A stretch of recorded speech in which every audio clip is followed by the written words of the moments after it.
عليكم ورحمة الله وبركاته.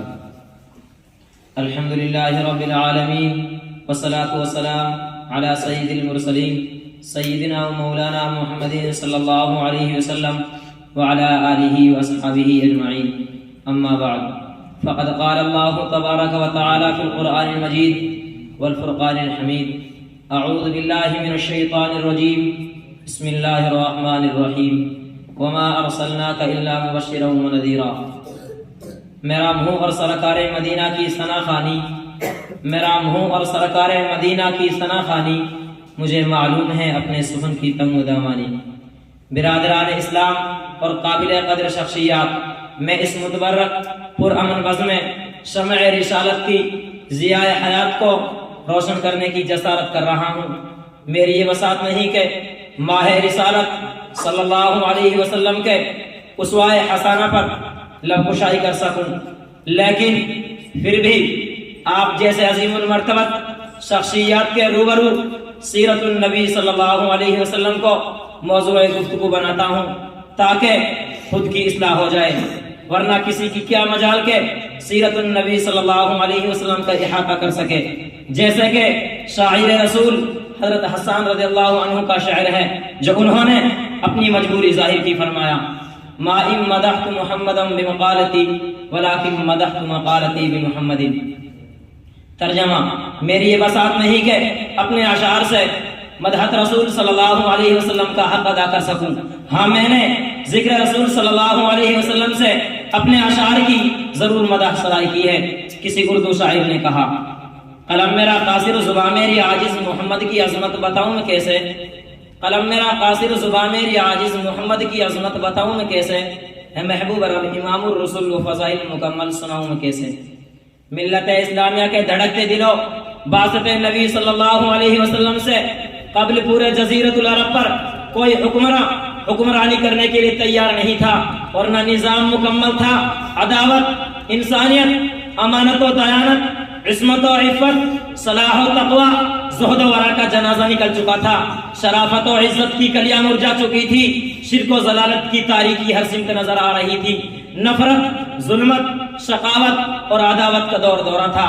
کسی اردو شاعر نے کیا ہی خوب منظر کشی کی: بدی کا زور تھا ہر سو جہالت کی گھٹائیں تھی، بدی کا زور تھا ہر سو جہالت کی گھٹائیں تھی، فساد و ظلم کی چاروں طرف پھیلی ہوائیں تھی.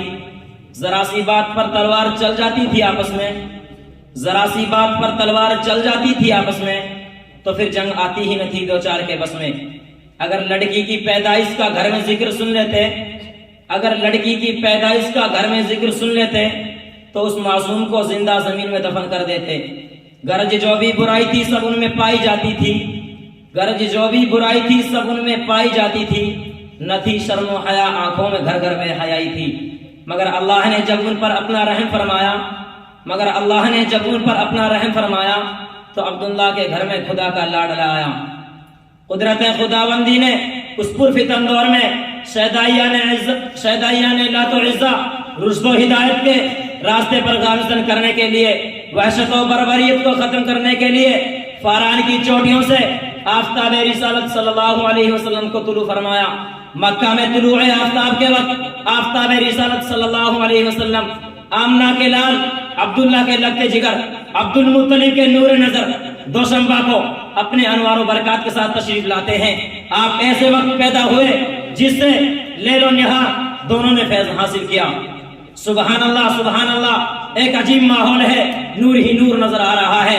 پورے مکہ میں انوار الہی کا نزول ہو رہا ہے. ظلمت کدا و کفر کدا میں ایک تہلکہ مچ گیا ہے. لات و منات اور عزہ بھوکے بل گر پڑے. گلزار ہستی میں ایک عجیب رونق پیدا ہو گئی ہے.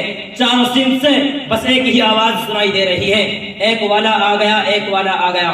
وہ آ گئے تو آ گیا دنیا میں انقلاب، وہ آ گئے تو آ گیا دنیا میں انقلاب.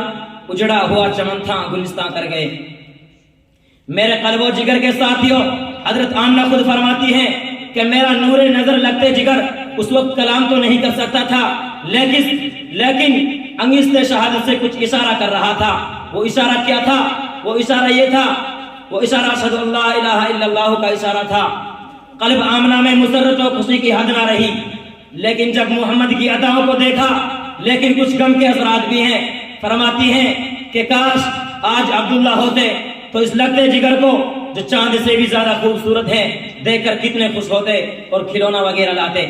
غیب سے آواز آتی ہے، اے آمنہ فکر مت کرو، میں اس کا رب ہوں، مربی بھی، استاد بھی، سب کچھ میں ہوں اس کا۔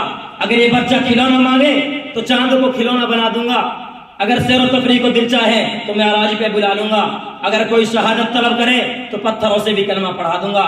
اس کے بعد عبد المطلب آتے ہیں، سوال کرتے ہیں، اے آمنہ کوئی نام سوچا ہے؟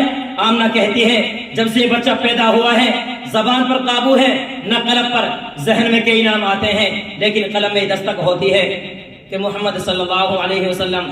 عبد المطلب نے کہا سبحان اللہ سبحان اللہ، اے آمنہ اس نام کو اور اس نام کا بچہ میں نے پورے جزیرۃ العرب میں نہ دیکھا اور نہ سنا۔ آمنہ کہتی ہے آپ نے تو نام نہیں سنا ہوگا، اس جیسا بچہ بھی پورے جزیرۃ العرب ہی کیا پورے دنیا میں موجود نہ ہوگا۔ یہ وہ بچہ ہے جس کی تعریف خود رب کائنات کرتا ہے۔ وَرَفَعْنَا لَكَ ذِكْرَكَ۔ ملت اسلامیہ کے پاسبانوں، آپ صلی اللہ علیہ وسلم کا نام محمد ہی نہیں تھا بلکہ عنوان بن گیا تھا۔ آپ صلی اللہ علیہ وسلم کو تمام محاسن کا ایک خوبصورت گلدستہ بنا دیا تھا۔ ہمارے نبی صلی اللہ علیہ وسلم کے اندر حضرت آدم کی صورت تھی، حضرت شیش کی معرفت تھی، حضرت نوح کی شجاعت تھی، حضرت ابراہیم کے اخلاق تھے، حضرت اسماعیل کی زبان تھی، اسحاق والی رضا، صالح والی فصاحت تھی، لوط والی حکومت، یعقوب والی بشارت تھی، موسیٰ والا جلال، ایوب والا صبر تھا، یونس والی اطاعت، یوشع والا جہاد تھا، داؤد والی خوشحالی، دانیال والی محبت تھی، الیاس والا وقار، یحییٰ والی عصمت تھی اور عیسیٰ والا زہد تھا۔ ہمارے نبی صلی اللہ علیہ وسلم سارے انبیاء علیہ السلام کا ایک خوبصورت گلدستہ تھا۔ اس کے بعد تقدیر حلیمہ کی جاگیر رحمت کے بادل چھاتے ہیں، تقدیر حلیمہ کی جاگیر رحمت کے بادل چھاتے ہیں، گھر جگمگ جگمگ ہوتا ہے، تشریف محمد لاتے ہیں۔ حضرت حلیمہ پرنور صلی اللہ علیہ وسلم کو لے کر دبلی پتلی سواری پر سوار ہوتی ہے۔ یہ کمزور سواری محمد بن عبداللہ کی برکت سے قوت عطا ہوتی ہے اور قافلہ واروں کی سواریوں سے آگے نکل جاتی ہے۔ سبھی حیرت زدہ ہوتے ہیں کہ حلیمہ کی اتنی کمزور سواری کو اتنی قوت و طاقت کہاں سے مل گئی کہ اتنی تیز چل رہی ہے۔ جب حلیمہ گھر پہنچتی ہے تو تمام گھر انوار و برکات سے پر تھا۔ سبحان اللہ حلیمہ کی شان۔ کسی شاعر نے کہا محمد کی کہلائی مادر حلیمہ، تیری شان اللہ اکبر حلیمہ، تیری بکریوں کو پانی پلائے جو ہے ساقی آب کوثر حلیمہ۔ وما علینا الا البلاغ۔